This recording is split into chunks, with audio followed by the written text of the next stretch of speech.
इस सैमसंग के split AC में कूलिंग की प्रॉब्लम है, और जैसे ही हमने आकर इसको चेक किया तो इसमें जो गैस थी वो बिल्कुल भी नहीं थी।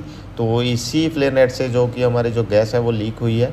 तो अभी हमने इसकी जो भी लीकेज वगैरह है वो बंद करके प्रॉपर तरीके से फ्लेयर नेट को टाइट कर दिया अच्छे तरीके से। तो R32 दोस्तों इसमें गैस है, और 750 ग्राम के करीब इसमें जो गैस है वो डलेगी। तो अभी हमने इसको फ़िलहाल वैक्यूम पे लगाया है। तो अभी 20 से 25 मिनट इसको प्रॉपर वैक्यूम करेंगे हम।